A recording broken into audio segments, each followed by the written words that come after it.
안녕하세요. 무인 서점입니다. 누구나 한 번쯤은 들어본 옛날 이야기. 그 이야기들 속에는 단순한 재미를 넘어서 오랜 시간 사람들의 삶과 생각이 고스란히 담겨 있습니다. 오늘 함께할 책은 우리 땅, 우리 사람들의 말로 전해 내려온 이야기들을 모은 민담 모음집입니다. 자연과 사람, 신과 운명을 바라보는 조상의 시선이 때로는 유쾌하게, 때로는 뭉클하게 펼쳐집니다. 지금부터 한국의 오래된 이야기 속으로 천천히 걸어가 볼까요? 땅속 나라의 큰 도적. 옛날 세상에 아기 귀신이라는 험악하고 무시무시한 도적이 있었다. 어디서 어떻게 나타나는지, 한번 세상에 나타나면 금은보화는 물론이고 사람들을 여러 명씩 잡아서 사라지니 세상 사람이 온통 두려움에 떨었다. 어느 날 아기 귀신이 다시 세상에 나타났는데 겁도 없이 임금님 사는 대궐로 질풍처럼 쳐들어가 장수와 군조를 무수히 죽이고서 귀한 보물들을 빼앗아갔다. 게다가 임금이 가장 사랑하는 막내 공주를 훌쩍 안아들고 바람처럼 사라져버렸다. 공주를 잃은 임금은 큰 시름에 잠기고 말았다. 때마침 나라에 큰 시험이 있어 전국에서 무사들이 모여들고 있었다. 그러나 도적에게 공주를 빼앗긴 마당에 시험이 제대로 치러질 리가 없었다. 임금은 무사들을 모아놓고 말했다. 아귀 귀신에게 잡혀간 내 사랑하는 공주를 찾아오는 사람을 사위로 삼고 큰 벼슬을 주겠노라. 누가 해보겠느냐? 아귀 귀신이라는 말에 다들 눈치를 보며 망설이고 있는데 한 젊은 무사가 나섰다. 제가 가서 공주님을 구해오겠습니다. 궁중의 무장 3명만 딸려 보내주십시오. 임금은 기뻐하며 궁중에서 제일 가는 무장을 셋 골라서 젊은 무사를 따라가게 하였다. 무사는 큰 절을 올린 다음 궁중의 무장들을 이끌고 길을 떠났다. 4사람은 도적의 집을 찾아 사방을 헤매고 다녔으나 도저히 찾을 수가 없었다. 그러던 어느 날 젊은 무사는 다리가 부러진 채 땅에 떨어져 있는 까치 한 마리를 발견했다. 독수리에게 집을 빼앗기고 상처를 입은 까치였다. 무사는 그냥 지나치지 않고 까치 다리의 상처를 보살피고 명태 껍질로 감싸주었다. 덕분에 까치는 다시 하늘로 날아오를 수 있었다. 그날 밤 무사의 꿈에 낮에 보았던 까치가 나타나 말을 했다. 당신은 지금 아기 귀신의 집을 찾으시겠지요? 여기서 동쪽으로 30리 밖에 가면 산이 있고 그 산에 이상하게 생긴 검은 바위가 있는데 그 바위 밑을 잘 살피면 하얀 조개 껍데기가 있을 겁니다. 조개 껍데기를 드러내면 작은 구멍이 보일 거예요. 그 구멍이 도적의 집으로 들어가는 통로랍니다. 잠에서 깬 무사는 날이 밝자 궁중 무장들을 이끌고 까치가 알려준 곳으로 향했다. 과연 커다란 검은 바위가 있고 그 밑을 자세히 살펴보니 한 구석에 하얀 조개 껍데기가 있었다. 그 조개 껍데기를 들고 보니 눈에 보일 듯 말 듯 작은 구멍이 나타났다. 무사가 그 구멍을 파헤치니 구멍이 점점 커져서 사람이 들어갈 만큼 되었다. 그 구멍 속은 얼마나 깊은지 어두컴컴하여 그냥 뛰어들 수가 없었다. 젊은 무사는 무장들과 함께 칡과 풀을 엮어서 길다란 줄을 만든 다음 그 줄을 구멍 속으로 늘어뜨렸다. 자, 차례로 밑으로 내려갑시다. 위험을 느끼거든 줄을 흔드시오. 그러면 위에서 끌어올려 주리다. 궁중의 무장 한 사람이 먼저 줄을 붙잡고 굴 속으로 향했다. 하지만 그는 아기 귀신을 만날 생각을 하자 덜컥 겁이 나서 몇 걸음 내려가지도 못하고 줄을 흔들었다. 둘째 무장은 반 정도까지 내려갔으나 역시 무서운 생각에 줄을 흔들고서 땅 위로 올라왔다. 세 번째로 나선 사람은 궁중에서 제일 간다는 무장이었다. 그는 바닥에 거의 닿을 만큼까지 내려갔지만 귀기서린 서늘한 기운이 등골을 스치자 전날 궁궐에서 보았던 아기 귀신의 무시무시한 모습이 떠올라서 줄을 흔들고 말았다. 젊은 무사는 할 수 없이 혼자서 땅속으로 내려갔다. 그는 세 사람의 무장에게 밖에서 기다리다가 신호를 보내면 끌어올리라는 말을 남긴 채 굴 속으로 들어갔다. 등골 오싹한 찬바람이 스쳤으나 무사는 꿋꿋하게 바닥까지 내려갔다. 줄을 놓고서 어둠을 헤치고 걸어가다 보니 갑자기 눈앞이 훤히 트이며 별 세 개가 나타났다. 커다란 기와집이 즐비했다.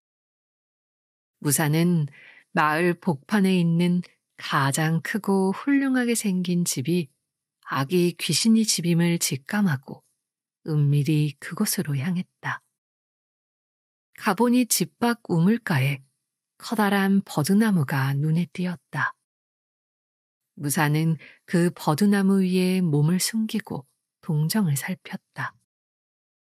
버드나무 위에서 한참을 기다리다 보니 웬 아리따운 여인이 우물로 물을 기르러 나왔다.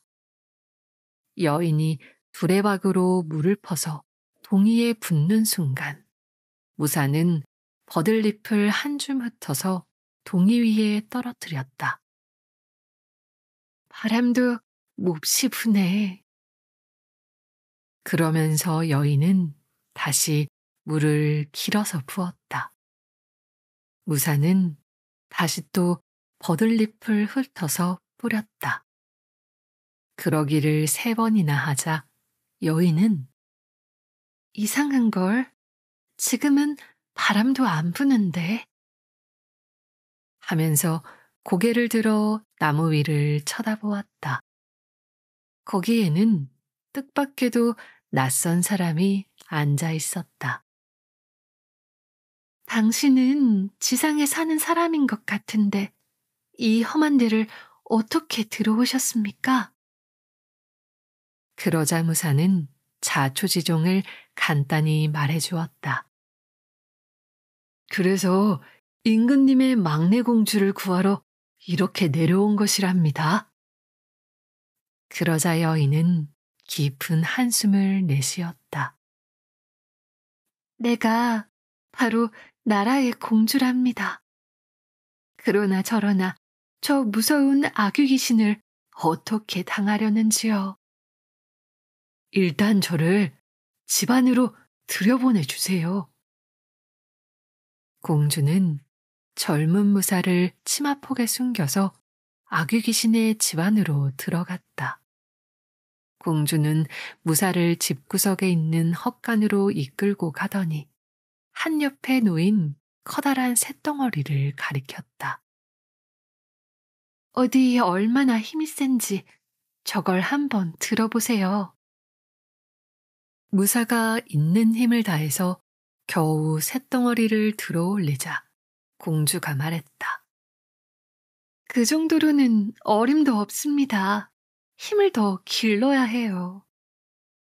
공주는 무사를 헛간 속에 숨겨놓고 날마다 먹을 것을 날라다 주며 물 한 병씩을 떠다 주었다. 이건 아귀 귀신이 먹는 장군 수랍니다. 이걸 먹으면 힘이 날 거예요. 무사가 그 물을 먹자 정말 점점 힘이 솟구쳐 올랐다. 며칠 만에 무사는 쇳덩어리를 공기 놀리듯 다룰 정도로 힘이 세졌다. 됐습니다.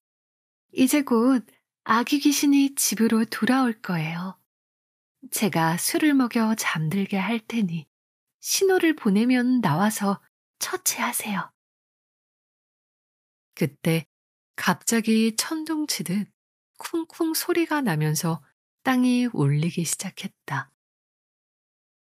아, 아기 귀신이 옵니다. 어서 몸을 숨기세요. 공주는 얼른 밖으로 나가서 아기 귀신을 맞이했다. 아기 귀신은 집 안에 들어오더니 납작한 코를 벌름거리며 킁킁 냄새를 맡았다. 오늘은 이상하게 사람 냄새가 나는걸. 그럴 리가 있습니까? 피곤하셔서 그렇겠지요. 저도 사람이지 않습니까? 어서 들어가세요. 공주가 고운 목소리로 말을 건네면서 분길 같은 손으로 도적의 손을 잡아서 이끄니 도적은 기분이 좋아져서 안으로 들어갔다. 방에 들어가니 푸짐한 술상이 차려져 있다. 오늘은 특별히 대감을 위해서 술상을 보았습니다. 저의 정성이니 많이 드세요. 그러자 도적이 화등장 같은 눈을 껌뻑이면서 말했다. 하하, 이게 웬일이람? 이제 내 말을 듣기로 했단 말이냐? 안 그러면 어쩌겠습니까? 대감님을 모시고 살 수밖에요. 자, 한 잔 드세요. 진작에 그럴 일이지. 도적은 흉악한 얼굴로 웃음을 지으면서 공주가 권하는 독한 술을 연거푸 들이켰다. 대감님, 그런데 궁금한 게 한 가지 있습니다. 말해 주실 거죠? 말해주고 말고. 대감님은 세상에서 제일 강한 분이시니 혹시라도 누구한테 지거나 죽는 일은 없겠죠? 정말 아무 약점도 없으신 거죠?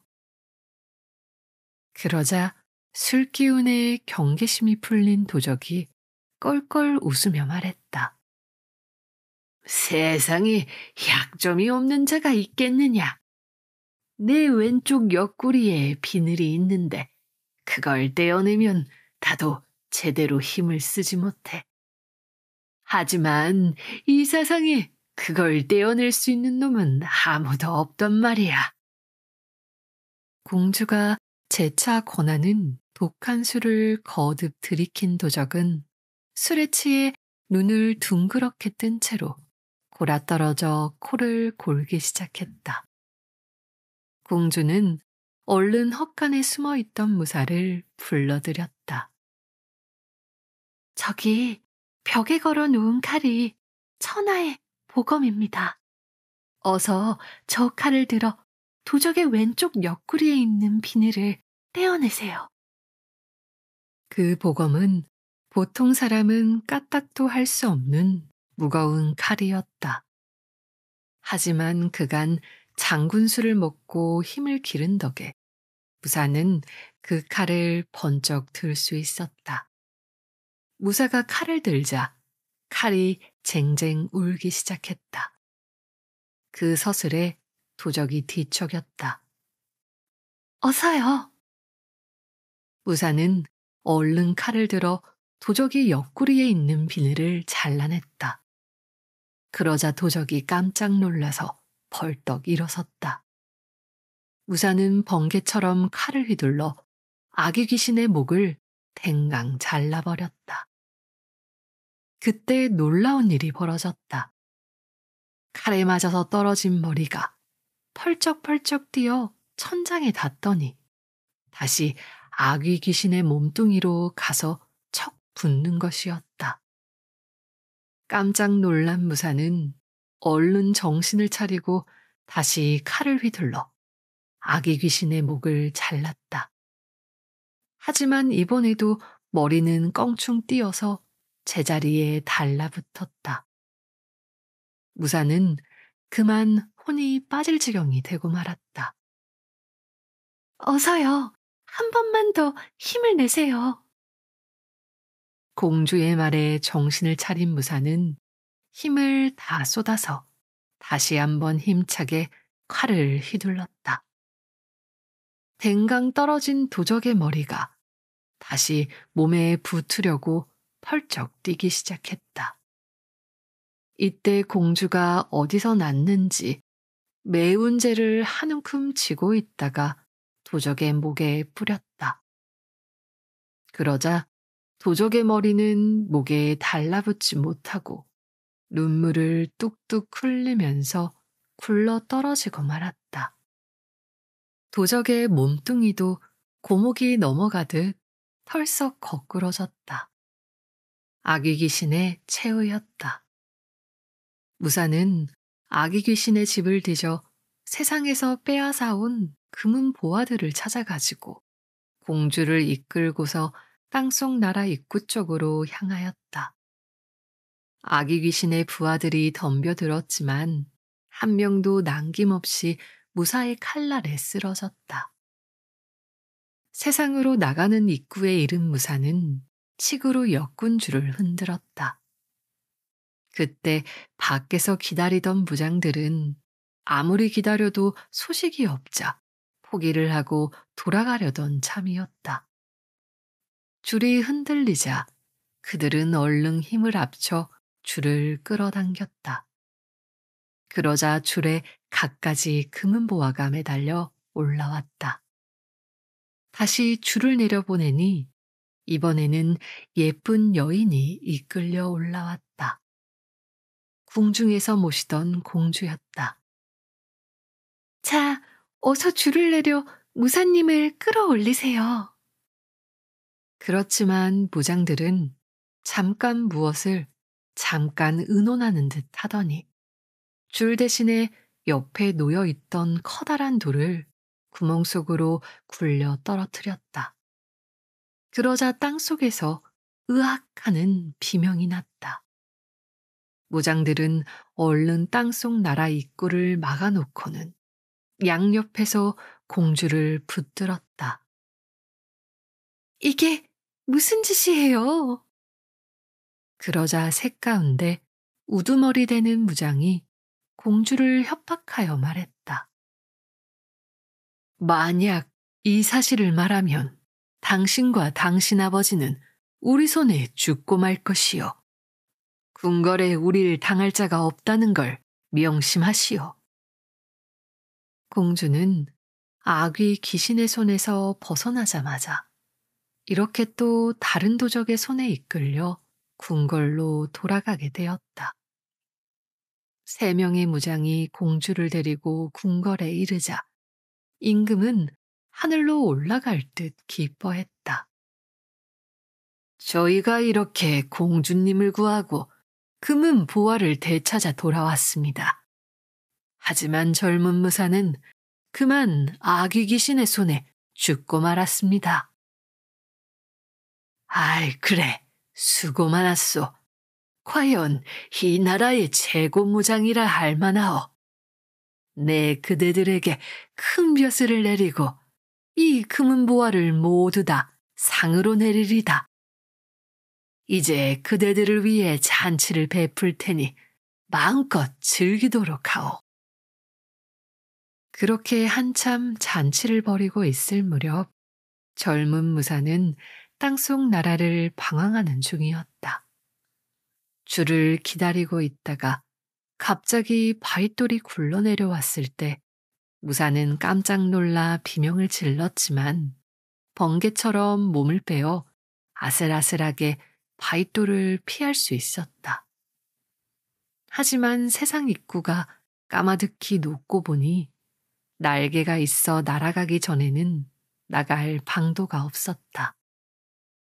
무사가 그 언저리를 방황하다가 지쳐 잠이 들었는데 전날 다리를 고쳐주었던 까치가 꿈에 나타났다.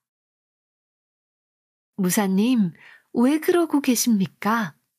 도적이 타고 다니던 말이 있잖아요. 그 말에 퍼뜩 정신이 든 무사는 아귀 귀신의 집으로 달려가 훌쩍 말에 올라탔다. 말이 몸을 흔들며 방황을 했지만 무사가 고삐를 획 낚아채자 거역하지 못하고 뜻에 따랐다. 무사가 엉덩이를 때리자 말이 펄쩍 날아오르는데 빠르기가 독수리와 같았다. 무사는 말을 몰고 땅속 나라 입구로 다가와 위로 치솟았다. 큰 칼을 휘둘러 모장들이 막아놓은 것을 헤쳐버리고 지상으로 올라왔다. 무사를 지상에 내려놓은 말은 한 번 크게 울음을 울더니 스스로 검은 바위에 몸을 부딪혀서 죽고 말았다. 무사는 말을 묻어준 다음 급히 궁궐로 향하였다. 온몸이 땅에 젖은 채 궁궐에 도착하고 보니 한참 잔치가 벌어지고 있는 참이었다.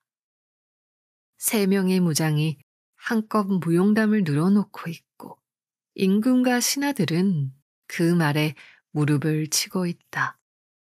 공주는 음식에 손도 대지 않고 어두운 표정으로 한 옆에 앉아 있었다.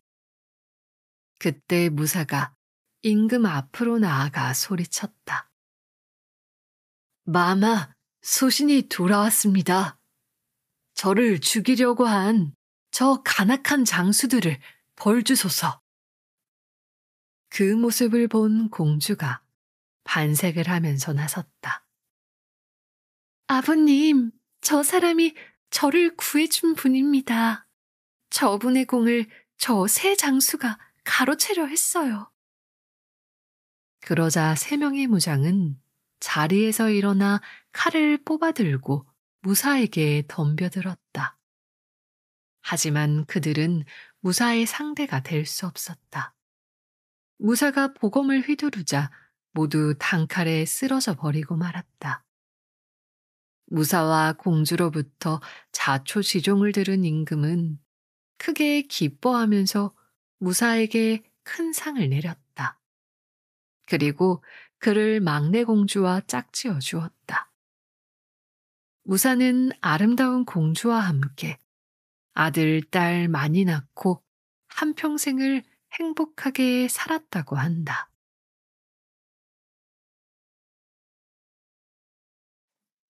하늘에서 빌려온 복. 옛날 한 마을에 차복이라는 나무꾼이 살고 있었다. 예쁜 각시와 결혼해서 오순도순 재미있게 살았는데 집이 너무 가난한 것이 흠이었다. 날마다 힘들게 나무를 해서 한 짐씩 장엔에다 팔았지만 그걸로는 하루 세 끼를 먹기가 쉽지 않았다. 그래서 차복이는 마음을 단단히 먹었다. 계속 이렇게 살 수는 없어. 고생하는 김에 좀 더 고생해보자. 이제부터 하루에 나무를 2짐씩 해야지.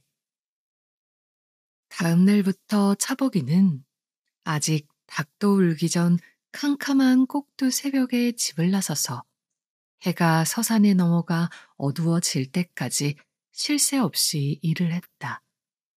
그렇게 해서 나무 2짐을 채울 수 있었다. 차복이가 나무 2짐을 짊어지고 와서 마당에 내려놓자 아내는 깜짝 놀랐다. 어머, 여보, 나무를 어떻게 2심씩이나 했어요. 힘들지 않아요? 괜찮아. 두고 보라고. 부자는 못 되더라도 밥 걱정은 말아야지. 색시는 눈물을 흘리며 남편의 손을 꼭 잡았다. 차복이는 색시가 해준 밥을 맛있게 먹고 잠자리에 들었다. 다음 날 나무찜을 장에 내다 팔려고 이른 새벽에 일어나 마당에 나간 차복이는 깜짝 놀랐다. 여보, 마당에 둔 나무 한 짐이 어디로 갔지? 예? 저는 나무를 만지지 않았는데요. 이상한 일이었다. 근처 어디에서도 사라진 나무 한 짐을 찾을 수가 없었다. 밤중에 누가 여기 올 리가 없는데 이게 땅으로 꺼졌나? 하늘로 솟았나? 차복이는 할 수 없이 남은 한 짐을 장인에다 팔고는 다시 산에 올라가서 열심히 나무를 했다. 그날도 역시 나무를 2짐을 해서 마당에 부려놓고 잠자리에 들었다. 다음 날 새벽마당에 나온 차복이는 기가 막혀 입을 벌리고 말았다. 나무 한 짐이 다시 감쪽같이 사라진 게 아닌가. 이번에도 사방을 찾아보았지만 나무찜을 찾을 수 없었다. 다음 날도 그 다음 날도 똑같은 일이 벌어졌다. 아무래도 밤에 도둑이 드는 게 분명해. 이렇게 생각한 차복이는 결심을 하고 색시에게 말했다. 무슨 조화인지 내가 꼭 알아내야겠어. 내가 나무찜 속에 들어앉을 테니 짐을 묶어주어. 차복이는 만류하는 색시의 말을 뿌리치고 출입문 쪽에 놓인 나무찜 속으로 들어갔다. 그 속에서 밤을 새우면서 동정을 살피고 도둑이면 붙잡을 참이었다. 달이 떠서 높이 올랐다가 지려고 할 무렵이었다. 차복이가 기다리다 지쳐 꾸벅꾸벅 졸고 있는데 갑자기 철커덕 하면서 무언가가 나무찜을 붙잡는 소리가 났다. 차복이는 퍼뜩 잠에서 깨어 정신을 바짝 가다듬었다. 옳거니 드디어 왔구나. 어디 두고 보자. 그런데 뭔가 좀 이상했다. 나무찜이 앞으로 나가는 게 아니라 위로 올라가는 것이 아닌가. 마치 연기가 오르듯이 하늘로 훨훨 날아오른다. 차보기의 등에는 그만 식은땀이 주르르 흘렀다. 그렇게 얼마를 갔는지 모른다. 나무찜이 잠깐 멈추는 듯 하더니 누군가의 말소리가 들렸다. 위험이 가득 서린 목소리였다. 거기 짐을 내려놓아라. 그러고는 묻는 것이 뭐라고 하는가 하니 오늘도 나무를 두 짐 했더냐? 예, 그렇습니다. 어리석은 인간들, 제복을 모르고 그리한들 무슨 소용이란 말이냐? 이제 며칠 못 갈 것입니다, 마마. 마마라는 소리에 차복이는 깜짝 놀랐다. 아니, 그럼 여기가 궁궐? 지금껏 하늘로 올라왔으니 그렇다면 저희는 옥황상제가 아닌가. 그래, 호랑이 굴에 물려가도 정신만 바짝 차리면 산다고 했어. 신하가 짐을 막 풀려 하자 차복이는 짐 밖으로 펄쩍 뛰어나가서 옥황상제 앞에 넙죽 엎드렸다. 마마, 통촉하소서. 그러자 짐을 풀던 신하는 물론이려니와 옥황상제도 어찌나 놀랐는지 눈이 휘둥그레져서 입을 딱 벌리고 말을 잇지 못했다. 넌 누구란 말이냐? 소인 이 나무찜의 주인인 줄로 아렵니다. 한번 잘 살아보려고 죽을 힘을 다해 나무를 했는데 이렇게 나무찜을 가져가시니 어인 일이란 말입니까? 하루 세끼 먹기도 힘든 고된 인생입니다. 부디 통촉해 주소서. 그제서야 어찌된 일인지를 깨달은 옥황상제가 차복이에게 말했다. 그래, 무슨 말인지 알겠다. 하지만 그것이 너의 복이니 난들 어쩌겠느냐. 그게 저의 복이라니 무슨 말씀인지 모르겠습니다. 그러자 옥황상제는 자, 나를 따라오너라. 내가 가르쳐주지. 하면서 차보기를 이끌고 뒤뜰에 있는 창고로 갔다. 창고에 들어가니 천장에 수많은 주머니들이 대롱대롱 매달려 있었다. 어떤 주머니는 어른 머리통만 하고 어떤 주머니는 아기 주먹만 해서 그 크기와 모양이 각양각색이었다. 자세히 살펴보니 주머니마다 이름이 씌어 있었다. 이게 바로 사람들의 복주머니다. 여기 든 복대로 평생을 살게 돼 있는 법이지. 차보기가 한참 만에 자기 복주머니를 찾고 보니 거기 걸린 수많은 주머니 가운데에서도 형편없이 작아서 안에 든 것이 없었다. 차보기는 그만 힘이 쭉 빠졌다. 보잘것없는 주머니가 너무나 원망스러웠다. 울상이 된 차보기가 유난히 큰 주머니를 가리키며 물었다. 저건 누구 것이기에 저렇게 복이 많단 말입니까? 그건 석승이 것이야. 복을 아주 대차게 타고났지. 뭐잖아 세상에 태어날 게다. 그때 차보기가 옥황상제의 옷자락을 붙잡고 울면서 사정하기 시작했다. 상제님, 제발 제 소청을 좀 들어주십시오. 석승이라는 사람이 누군지 모르나 아직 세상에 태어나지도 않았다니. 저 복을 좀 빌려준들 무슨 상관이겠습니까? 석승의 복을 빌려 쓰게 해주세요. 뜻밖의 청을 들은 옥황상제가 한참 난감한 표정을 짓더니 입을 열었다. 거참, 듣고 보니 그것도 그렇긴 하구나. 한동안 빌려주는 것이야 무슨 상관이랴. 네, 그리하마. 고맙습니다, 상제님. 하지만 때가 되면 복을 석승이한테 돌려줘야 해. 석승이 7살 되는 해를 넘기면 안 된다. 명심하겠습니다.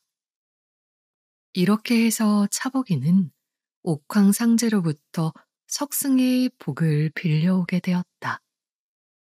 차복이 동아줄을 타고 지상에 내려와 보니 그새 며칠이 지난 뒤였다. 남편이 도둑놈한테 몹쓸 일을 당한 줄 알고서 울고 있던 색시는 남편을 붙잡고 기쁨의 눈물을 흘렸다. 여보, 이제 우리도 잘 살게 됐어.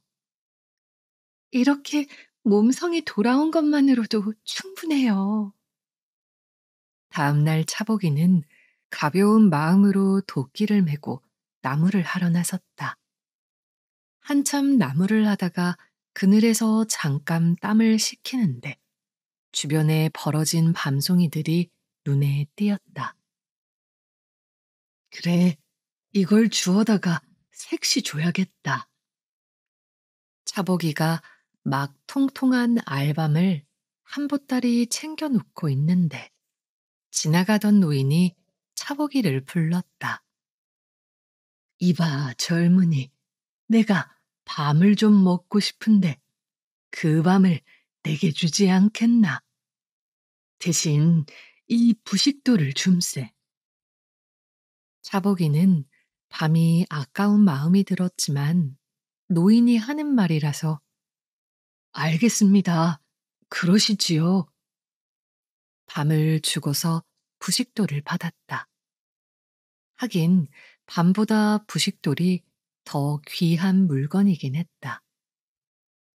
차보기가 부식돌을 만지작거리고 있는데 웬 포수가 슬그머니 다가오더니 말을 붙였다.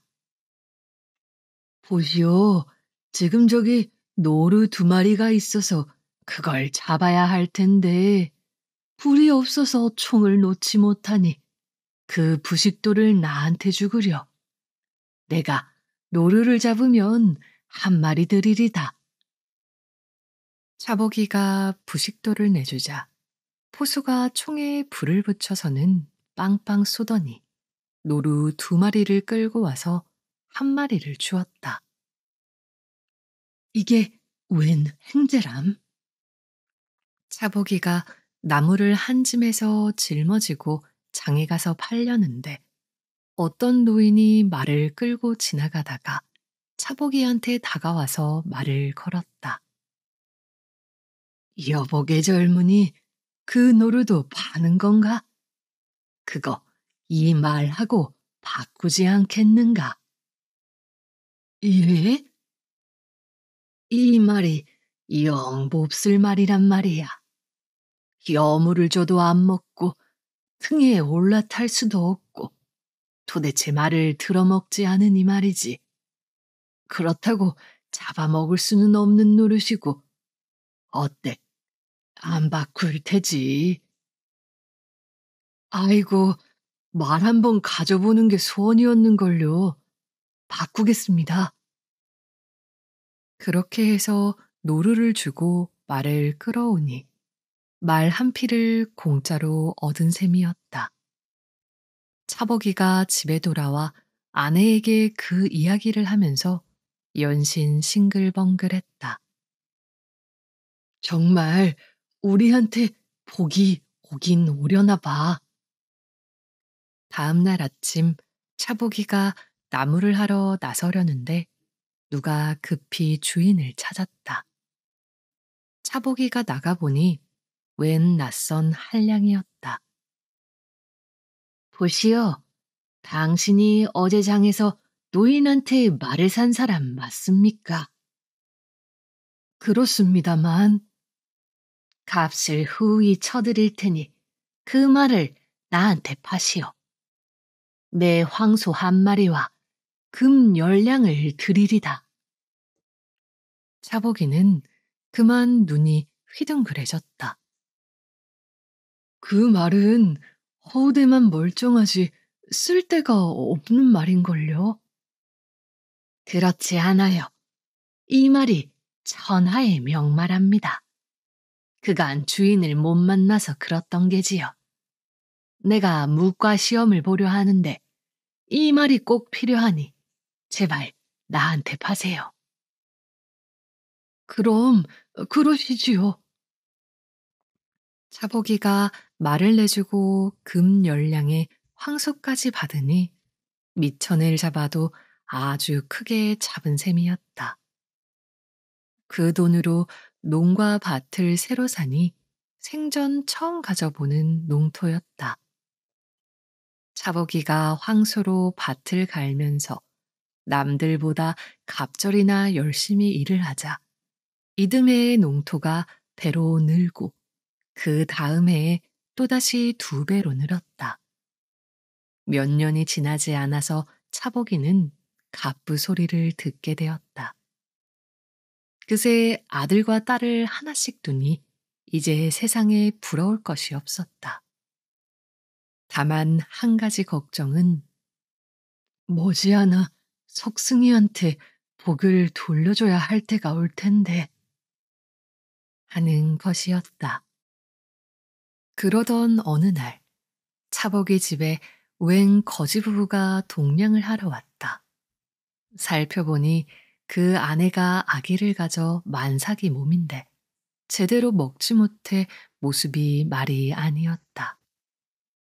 차복이 부부는 얼른 그들을 안으로 들여서 따뜻한 방에 쉬게 하고 맛난 음식으로 대접했다. 고맙습니다. 이 은혜를 어떻게 갚아야 할지. 뭘요? 서로 도우면서 살아야지요. 그런데 그 다음날 여자가 배가 아프다고 야단을 하기 시작했다. 애를 낳으려는 게 분명했다. 차보기가 산파를 불러서 돌보게 하니 거지 여인은 아기를 순산했다. 고추 달린 사내 아이였다. 차보기 부부는 미역국을 끓여내면서 산모와 아이를 돌봐주었다. 차보기가 무심코 거지 남편에게 물었다. 그런데 아이 이름은 어떻게 하시려? 그때 그 거지의 대답이 뜻밖이었다. 그냥 석승이라고 지으렵니다. 그 말에 차보기는 깜짝 놀라고 말했다. 자기가 빌린 복이 임자가 제 발로 찾아든 것이 아닌가. 이제 복을 누릴 날도 몇 년 남지 않았다. 아이가 7살이 되기 전에 복을 돌려줘야 하니 말이다. 차보기가 거지에게 말했다. 이것도 다 인연이니 다른 데 가실 게 아니라 여기서 우리와 함께 사십시다. 내가 살림살이를 마련해 드리지요.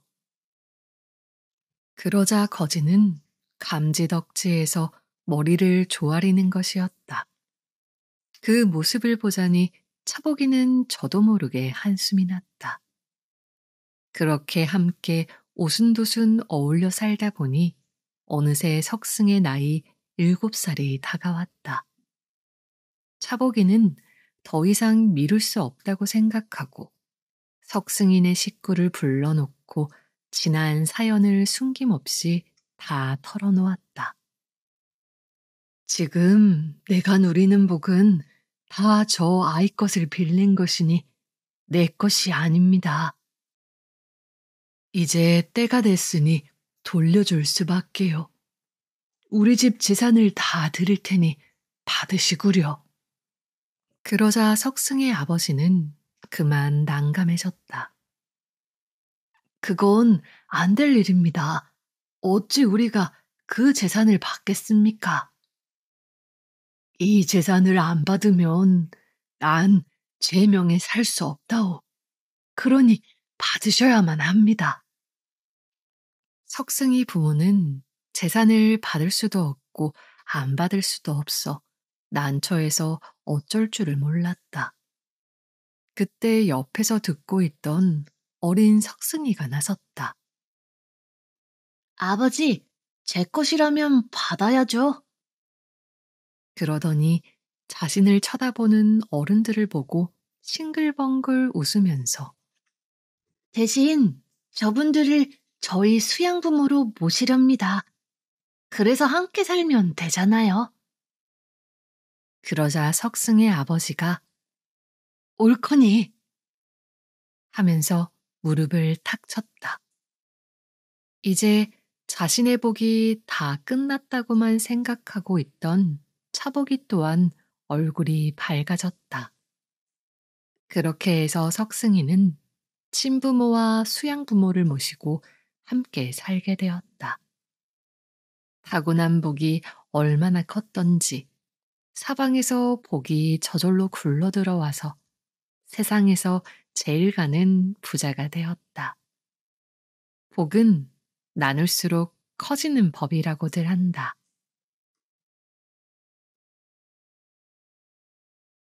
구복 여행. 옛날에 시골 마을에 한 총각이 살고 있었다. 어려서 부모를 잃고 남의 집살이를 하면서 어렵게 사는 터라 혼인은 꿈도 꾸지 못하고 있었다.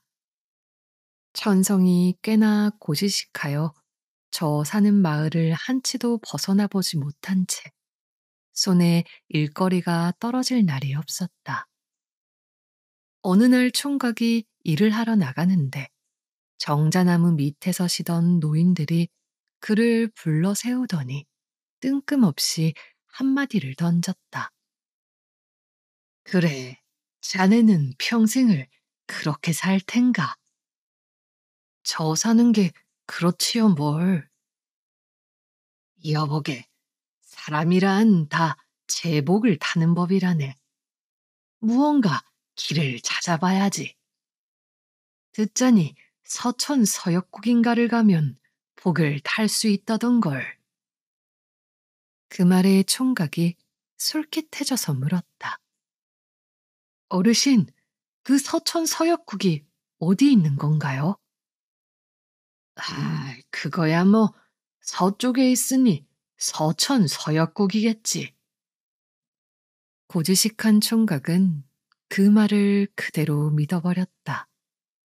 그는 그 길로 달랑 보찜 하나만 싸서 짊어진 채 서천 서역국을 향해 길을 나섰다. 노인이 가르쳐준 대로 무턱대고 서쪽을 향해 길을 잡고 곧장 걸어갔다. 쉴 틈도 없이 땀을 뻘뻘 흘리며 부지런히 가고 또 가다 보니 어느새 날이 저물었다. 사방이 껌껌해져서 더 이상 길을 찾을 수 없었다. 머물러 쉴 곳을 찾아보았으나 인가가 보이지를 않았다. 총각은 밤길을 한참이나 더 걸어간 뒤에야 겨우 불빛을 발견하고 그 집에 찾아 들어갔다. 그 집은 커다란 기와집이었는데 예쁜 처녀가 혼자서 살고 있었다. 처녀가 총각에게 저녁상을 차려주고 나서 물었다. 이렇게 혼자서 어디를 가시는 건가요? 복을 타러 서천 서역국으로 가고 있답니다. 그러자 처녀가 잠시 뭘 생각하더니 총각에게 말했다. 그럼 내 부탁 좀 들어주세요. 난 집도 있고 땅도 있고 돈도 있는데 남편 복이 없어 이렇게 혼자 살고 있답니다. 혼인 약속만 잡으면 남자가 죽어버리니 대체 어떤 남자를 만나야 잘 살 수 있는지 그것 좀 알아다 주세요. 그러지요. 그렇게 그 집에서 하루를 묵고 난 총각은 날이 밝자 다시 서천 서역국을 향해서 길을 나섰다. 서쪽으로 얼마를 더 갔던가 하염없이 가다가 또 날이 저물어 한 집에 들어갔다. 그 집 주인이 또 어디를 가는 길이냐고 물었다. 서천 서역국으로 복을 타러 가고 있답니다. 그러자 그 집주인이 또 무엇을 부탁하는 것이었다. 그럼 내 부탁 좀 들어주오.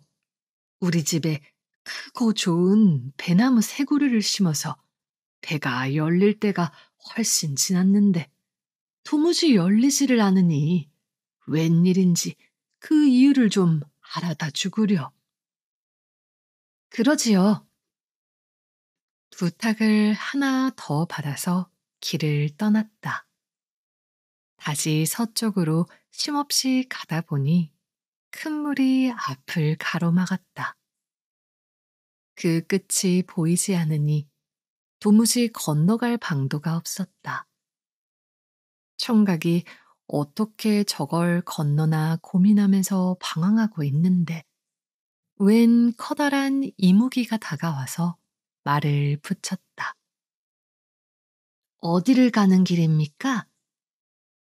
복을 타러 서천 서역국을 가는 길이야. 그래요? 그럼 내가 강물을 건너줄 테니 소원을 하나 들어주겠습니까? 그게 뭔데? 내가 1000년 넘게 돌을 닦아서 용이 되어 승천할 때가 지났는데 도무지 하늘에 올라가질 못하고 있답니다. 어찌해야 승천할 수 있는지 그것 좀 알아다 주세요. 그러지 뭐. 그러자 이무기는 제 몸에 총각을 태우고는 물살을 헤치고 나아가 낯선 땅에 내려주었다. 총각이 다시 한참을 가다 보니 어떤 아이 하나가 저만치 방죽에서 낚시를 하고 있는 것이 보였다. 총각이 다가가서 보니 고기 그릇이 텅 비어 있었다. 저런 낚시질을 시작한 지 얼마나 됐는지 고기를 하나도 못 잡았구나. 그러자 아이가 돌아보며 물었다. 어디 가는 분이시오? 서천 서역국으로 복을 타러 가는 중이지. 내가 여기서 내내 낚시질을 했는데 말을 건 사람은 처음이군요. 부탁이 하나 있습니다. 어찌하면 이 고든 낚시로 큰 고기를 낚을 수 있을지 그것 좀 알아다 주세요. 그래, 그러마. 그 아이를 하직하고 길을 나선 후 온종일을 걷도록 집도 사람도 만날 수 없었다. 험한 고개를 몇 개 넘어서자 날이 어두워졌다. 총각이 길을 찾아 헤매고 있는데 멀리 불빛이 하나 보였다. 반가운 마음에 얼른 찾아가서 보니 조그만 초가집 부엌에 웬 꼬부랑 노파 하나가 불을 떼고 있었다. 할머니, 길을 가다 날이 저물었는데 하룻밤만 재워주세요. 이 좁고 누추한 집에 어찌 머물고. 아무래도 괜찮습니다. 그래, 그럼 들어오그려. 노파가 저녁상을 차려주는데 상에 놓인 것이라곤 찬물 한 그릇과 무 세 조각뿐이었다. 이게 내가 먹고 사는 것이라우. 그 다음날 아침상에 오른 음식 또한 저녁과 다를 게 없었다. 그런데 총각은 뭘 하러 어디를 가는 길이유? 서천 서역국으로 복타러 가는 길이랍니다. 그러자 노파가 뜻밖의 말을 했다. 어딜 가서 복을 타? 더 가봐야 소용없으니 그냥 돌아가구려.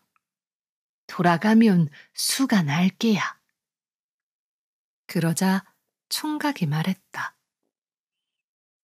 오는 길에 부탁받은 게 많아서 그냥 갈 수가 없는 걸요.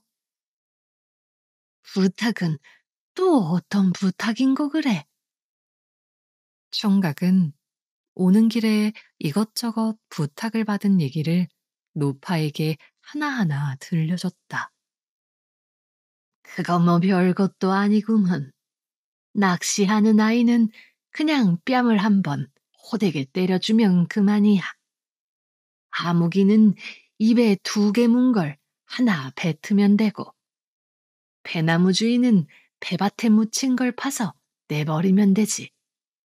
맨 처음 만난 처녀는 동자삼과 여의주와 금덩어리를 가진 남자를 만나야 잘 살 수가 있어. 고맙습니다, 할머니. 고지식한 총각은 노파의 말을 믿고서 더 갈 생각을 안 하고 가던 길을 되짚어 오기 시작했다. 오다가 먼저 방죽에서 고든 낚시로 낚싯질을 하는 동자를 만났다. 그래, 알아보셨어요? 그래, 미안하지만 이렇게 하라더구나. 그러면서 총각은 다짜고짜 아이의 뺨을 후려 갈겼다. 그러자 아이가 풀쩍 넘어지는데 가만히 살펴보니 사람이 아니라 무 비슷하게 생긴 뿔이었다. 생긴 게 꼭 어린애 같았다. 총각은 그 뿌리를 짊어지고 다시 길을 나서서 이무기를 만났다. 그래, 내 소원을 알아보셨어? 알아봤지. 물을 건너주면 얘기해 줄게. 이무기가 총각을 등에 태우고 물을 건너주자 총각이 말했다.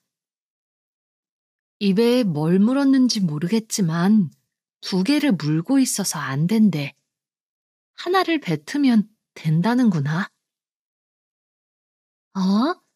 이걸 두 개 물면 더 잘 올라갈 줄만 알았네.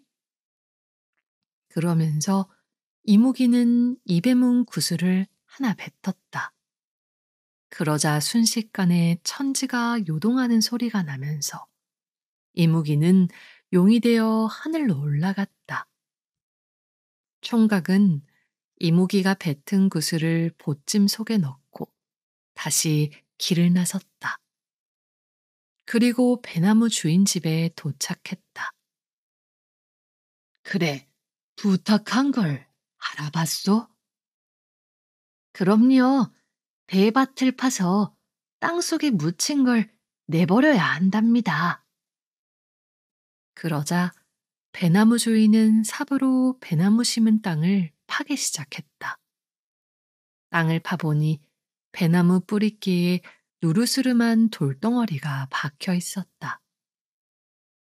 이건 당신 것이 분명하니 가지고 가구려. 그렇게 해서 총각은 또 돌덩어리를 짊어지고서 길을 나섰다. 한참을 걸어서 처녀가 살고 있는 기와집에 이르렀다. 그래, 길은 잘 다녀오셨고 부탁한 일은 알아보셨나요? 그럼요. 그런데 쉽지가 않겠습니다. 동자삼과 여의주와 금덩어리를 가진 남자를 만나야만 잘 살 수 있다고 하던걸요. 그러기 전에는 100명을 만나도 소용이 없답니다. 그러자 여자가 그런 사람을 어찌 만나요? 하고 한숨을 푹 쉬더니 총각에게 물었다. 그래, 당신 일은 어찌 되셨어요? 복을 타셨어요? 그냥 돌아가라고 해서 별 볼 일 없이 돌아왔답니다.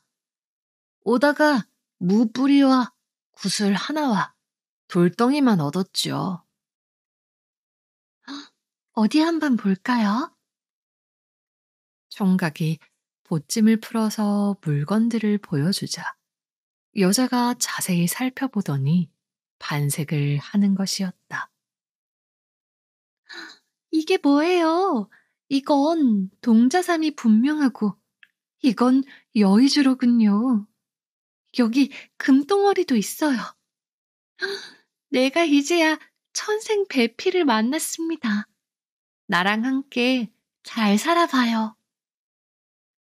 그렇게 해서 남의 집살이를 하던 총각은 예쁜 여자와 결혼해서 평생을 행복하게 잘 살았다고 한다.